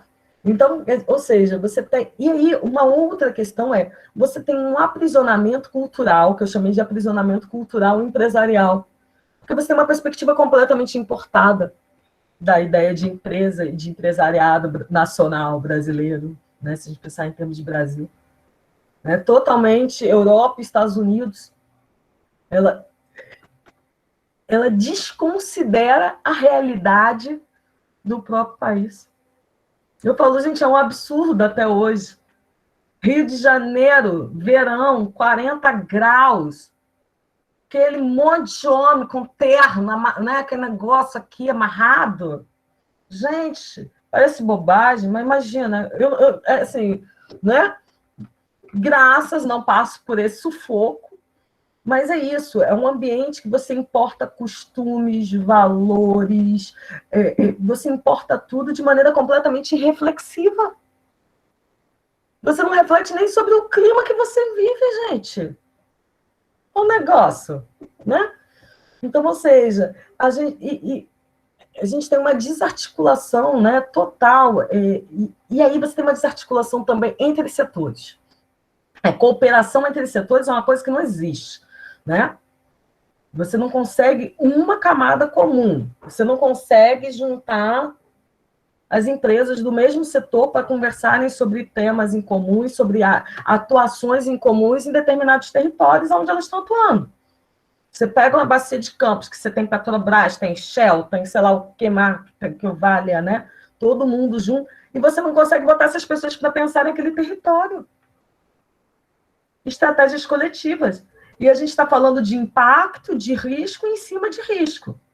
E aí você tem um risco de uma Petro, você tem um risco de uma Shell, você tem um risco de uma sei lá o quê, tudo junto, e você não consegue pensar numa estratégia coletiva.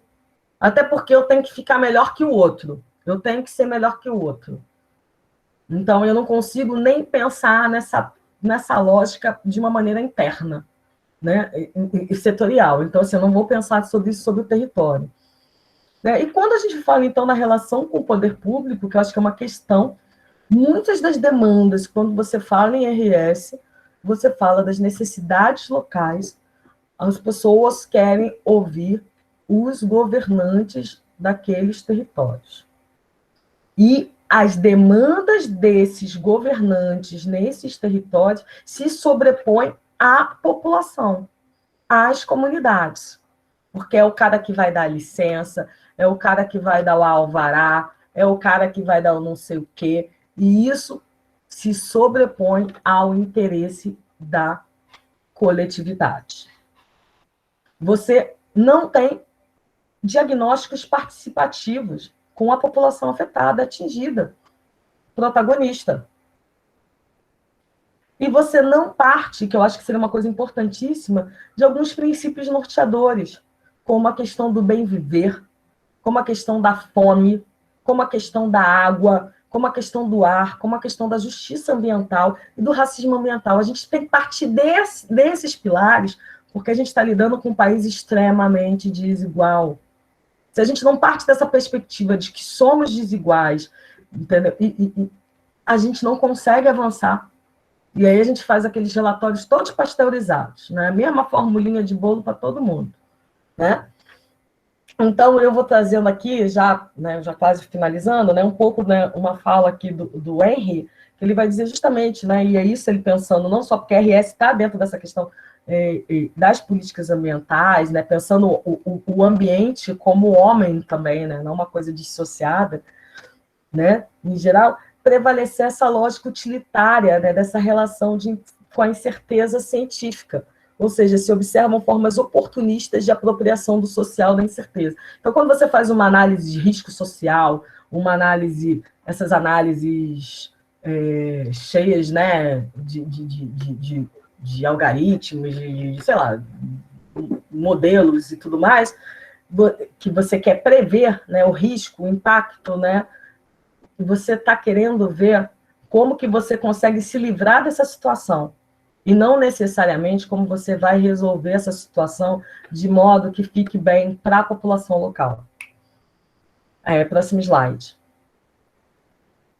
Então, qual é a proposta, né? Eu penso que a gente tem que olhar para esse lugar, olhar para a responsabilidade social, né? E eu acho que a gente tem uma coisa importante, que é a gente descolonizar o nosso pensamento, partir das nossas próprias experiências. Então, a gente tem que ter como prerrogativa, né, como ponto de partida, essa decolonidade, né, que o Quijano coloca, né, contra essas formas de dominação e exploração, tendo como eixo de orientação as práticas sociais e a autorreprodução democrática.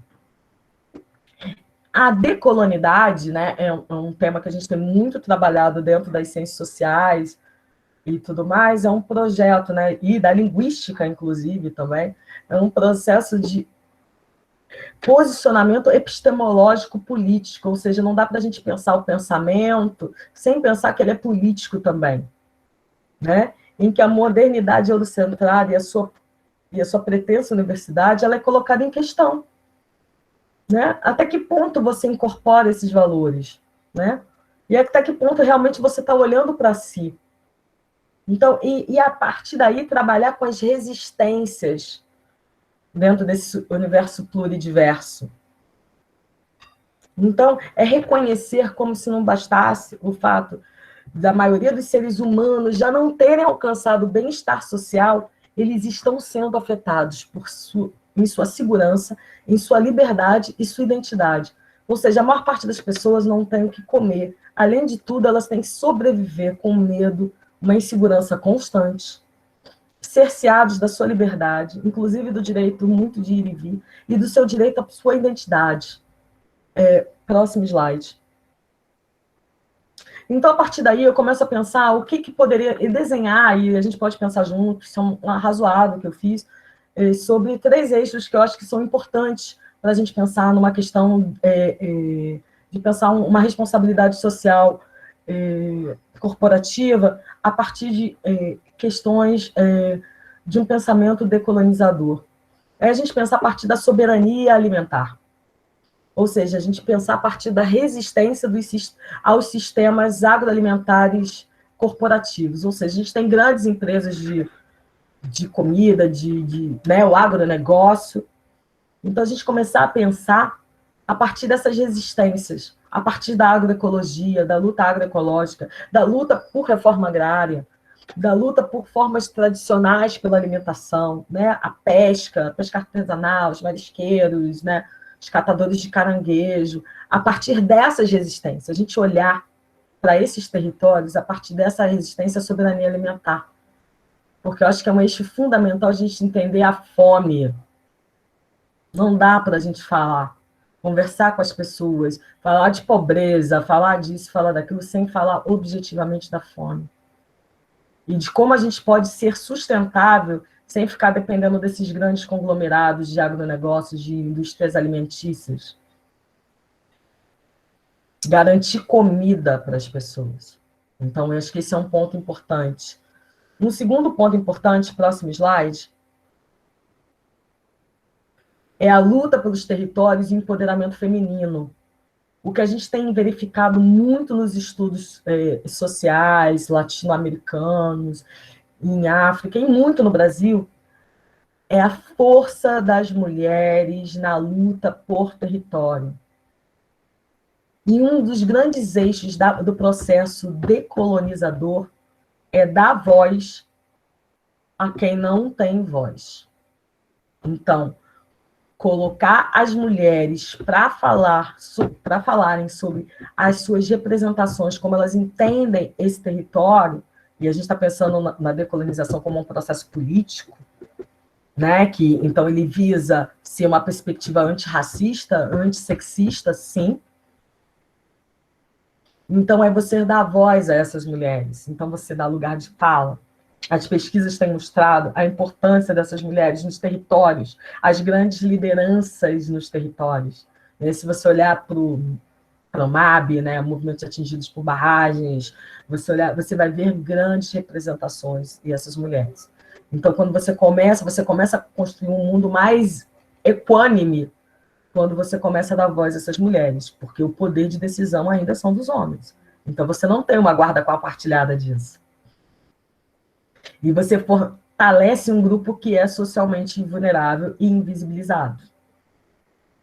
E, por fim, o terceiro eixo, que é fundamental, próximo slide,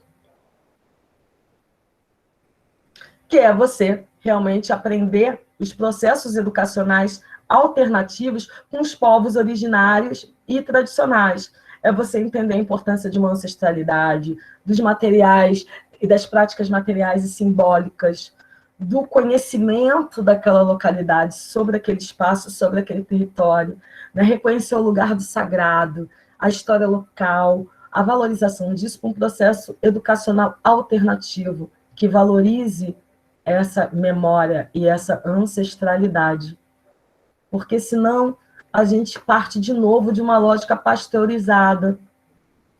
Então, você tem que partir desses olhares. Então, foi o que eu coloquei como 3 eixos, pensando a decolonidade. E, por fim, eu acho que, em termos gerais, eu acho que, como linhas gerais de um pensamento, de responsabilidade social e tudo mais, eu peguei e fiz um jogo com os 4 elementos básicos da natureza, próximo slide. Água, terra, fogo e ar. Vamos olhar para esses 4 elementos. O que está acontecendo? Fogo, aonde estão as áreas de queimada? Por que dessas queimadas? Água, são áreas contaminadas? São áreas alagadas? São áreas com risco de potencial hídrico?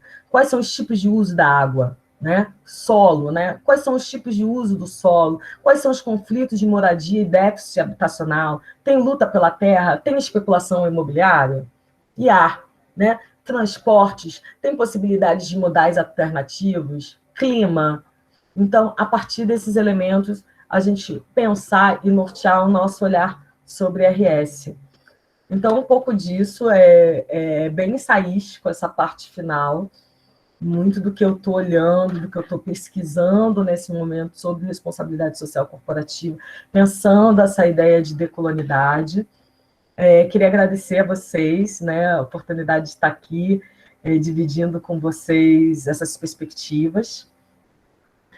Coloquei aqui como fala final, não podia deixar de não trazer Lélia Gonçalves, onde ela diz: estamos cansados de saber que nem na escola, nem nos livros, onde mandam a gente estudar, não se fala da efetiva contribuição das classes populares, da mulher, do negro, do índio, na nossa formação histórica e cultural. Na verdade, o que se faz é folclorizar todos eles. A gente precisa deixar de folclorizar.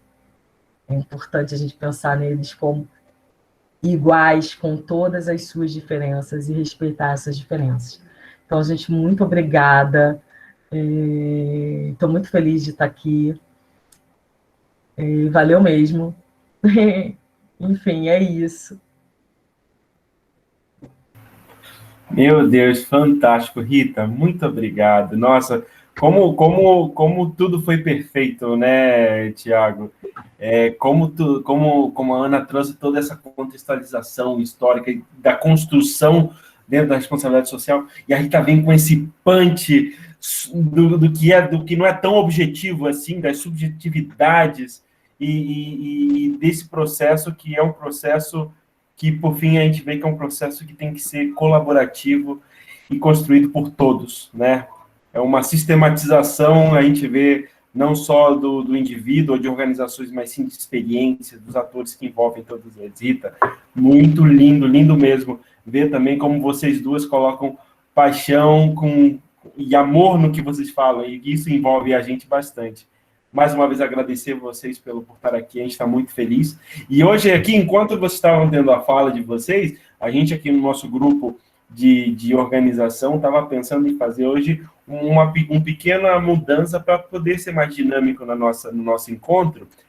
Como esse tema é um tema que está sendo tão legal, a gente queria deixar hoje, excepcionalmente, a gente deixar a nossa salinha do café, pessoal, porque assim, Rita e Ana, no final, aí, nos últimos 15 minutinhos, a gente distribui, assim, aleatoriamente o nosso grupo, que é um grupo relativamente grande, para se conhecerem na salinha do café, que a gente chama. A gente se conhece, troca uma ideia e tudo mais. Mas hoje a gente quer fazer um pouquinho diferente, né? Hoje a gente quer poder abrir para um pequeno debate nesses últimos 13 minutos, se alguém quiser ter porque aqui eu acho que é super pertinente a gente abrir um lugar de fala, né? Então, se você quiser compartilhar, temos as nossas convidadas para poder ter essa troca. Vou passar a bola aqui para o Tiagão também. Tiagão, faz esse meio de campo. Gente, mais uma vez, meu muito obrigado. Bacana. Valeu, Marcelo. Assim, a ideia, assim, o pessoal fica... Assim, as duas palestras, assim... dá um pouco nó na cabeça, né? Porque, assim, são duas visões alternativas da contribuição das empresas à sociedade, né? A Ana trouxe essa visão mais de consenso, como a empresa articulada com institutos internacionais, a ONU, o GRI, e toda essa expertise se articula no sentido de, eu sou uma força do bem, eu sou uma força positiva, eu agrego a sociedade, enfim, traz toda essa parte positiva, enquanto a Rita traz a visão alternativa, a visão popular, ou seja, nem tudo são flores, né? Tem a questão do conflito socioambiental, dos danos, né, à saúde, à vida humana e ao próprio meio ambiente que, infelizmente, né, principalmente nas grandes corporações, não podem ser dissociados, né? E aí eu pego até um pouco de uma fala que eu vi uma vez, até um spoiler do convidado da próxima semana, né? Que assim, as empresas são tanto importantíssimas e cada vez mais na nossa vida social, né? Assim, a gente tem visto isso, as vacinas que estão salvando, né? Da pandemia são distribuídas pelo poder público aqui pelo SUS, mas elas são pesquisadas tanto pela academia, por instituições federais, como também por empresas, né? E assim, essa corrida de como fazer, essa logística também. Então, assim, a gente vê tantos os aspectos positivos quanto os aspectos negativos. E aí, trazendo um pouco dessa questão da fala do colega, assim, ele trazia para a gente, não,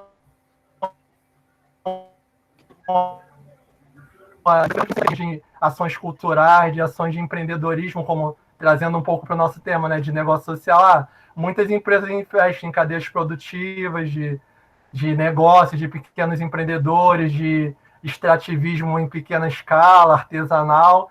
E, assim, um grande desafio, e, assim, não é uma resposta, não é pronta, mas, assim, uma proposta para o debate, assim, um grande desafio de uma ONG dessa, de uma associação comunitária, é chegar, como que eu vou dialogar nessa linguagem empresarial do mainstream, falar de objetivos de desenvolvimento sustentável, indicadores do GRI, e, ao mesmo tempo, falar na linguagem da comunidade, lá, do que a comunidade quer.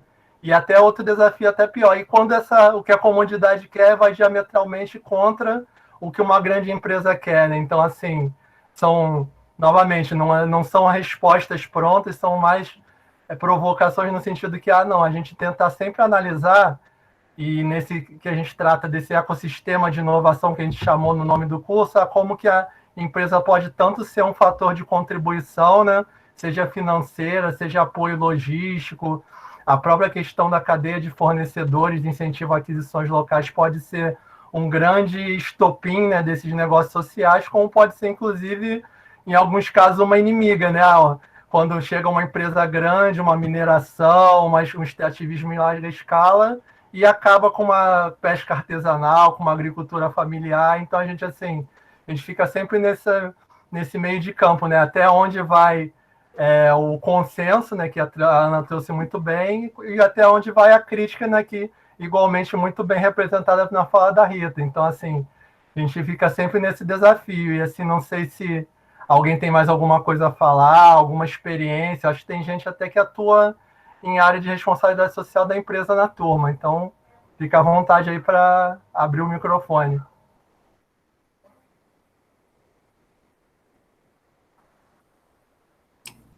Oi, pessoal, Jéssica aqui. Boa noite. Estão me ouvindo? Então, minha fala é mais um agradecimento, né, por esse espaço de troca. Eu trabalho já tem uns 4 anos, especificamente na área de RS, com diversos programas e de empreendimentos diferentes. Me identifiquei muito com a fala da Rita em vários momentos.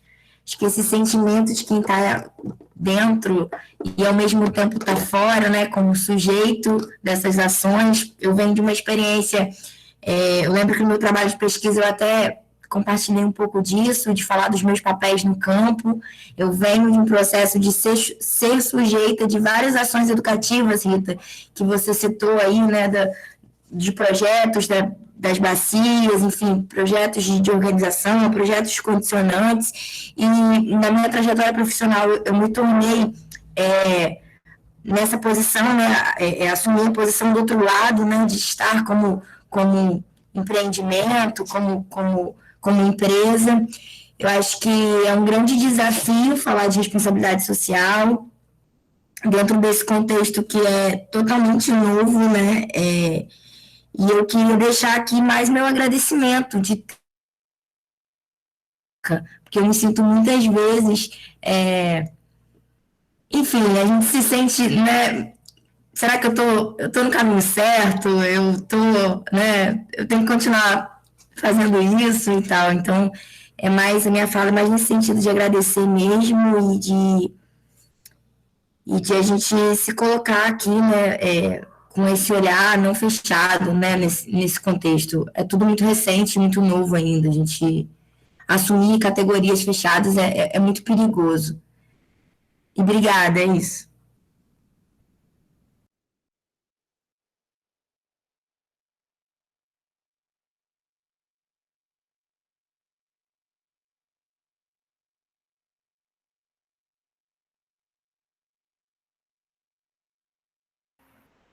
Pessoal, alguém mais? Alguém mais gostaria de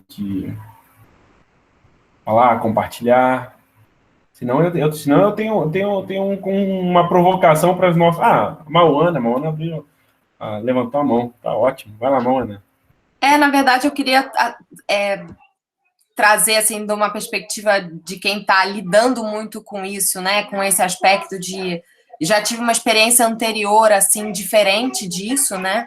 E aí vou dar nomes mesmo, né? Eu coordenei um projeto de responsabilidade social. Minha filha está participando aqui, gente. Um projeto de responsabilidade social da FIFA durante a Copa do Mundo em 2014, né? E é uma temática que a gente brinca, né, que é inofensiva, porque é a inclusão de pessoas com deficiência, né, e não gera incômodo, né, então tem muitas empresas que optam em, né, trabalhar com esses aspectos porque todo mundo acha que é bonito, né, então vai ser bom, né, para a imagem da empresa, vai ser bom, né, vai ficar bacana.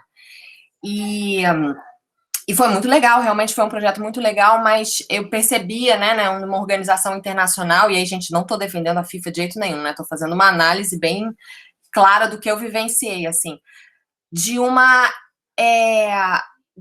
transversalidade mesmo da temática responsabilidade social, né, o que a Rita estava trazendo, né, não era um tema isolado, claro que tinha uma equipe muito destinada a isso, né, mas como estava sempre em diálogo e a gente estava em constantes reuniões com a galera e tudo, e agora eu estou numa experiência diferente, também trabalho numa ONG e, cara, é muito difícil, porque eu fico assim, eu tô falando com a mesma empresa realmente, né, porque uma pessoa passa um conjunto de organizações e tal, e aí não, mas aí você tem que falar com policy, aí você tem que falar com não sei o quê, aí você tem que falar com a área legal, aí você tem que falar assim... Cara, vocês não são uma empresa só, assim, a gente não pode cruzar isso, deixar de uma forma transversal, para que isso faça sentido para a empresa como um todo, né? Para que isso extrapole, né, a portinha do departamento aqui, né, de programas, né? E é super difícil, né, dialogar, às vezes, com a empresa... botar eles para dialogarem, né, para fazer essa proposição, né, assim, gente, conversa aí com o teu parceiro que está aí do lado, né, como que isso não pode ser uma coisa transversal, interdisciplinar, não é possível, e dá uma angústia, assim, de viver isso na pele, porque existe muita burocratização também de algo que poderia ser profundamente transformador, né, quando a gente, e aí, nesse papel, né, de alguém que está numa ONG, fazendo essa interlocução, né, no nosso caso, a gente trabalha com empreendedores e microempreendedores de comunidades, assim, e a empresa patrocinadora do projeto. Você fica tipo assim, e aí, gente, bora lá falar? Vamos se falar aí? Ou vocês querem que eu mande um e-mail para todo mundo? Como que vocês querem que a gente funcione? Porque é realmente uma ilha, né? É algo muito isolado e dificilmente compreendido, às vezes, pelas corporações como algo que vá transcender essas portas, né? Esses departamentos, assim. Como, às vezes, nós, das ONGs, atuamos até como consultores disso, assim, né? O quanto a responsabilidade social, os assuntos, né, né, dessas temáticas em geral, precisam extrapolar os departamentos, assim. E aí, isso na questão da acessibilidade, que é algo que eu trabalhei, né, inclusão de pessoas com deficiência, era uma coisa, assim, diferente, era uma experiência muito diferente, porque era muito bem aceito, né, e aí, com a política de contratação de pessoas com deficiência, também surgiu a necessidade em lidar, por exemplo, com um funcionário cego ou com um funcionário surdo, né? Então, assim, enquanto também eles foram percebendo que a gente precisava falar sobre, né, em todos os departamentos. Bom, já estou divagando aqui, gente, desculpa, mas eu queria, talvez tenha sido mais um desabafo sobre essa questão do isolamento, né, do Departamento de Responsabilidade Social e a frustração que isso gera na gente enquanto organizações, e assim, o quanto é uma batalha diária tentar fazer com que esse assunto seja expandido e compreendido por diversas áreas dentro da corporação, né? Acabou o desabafo, gente. Obrigada pelos empréstimos de ouvidos.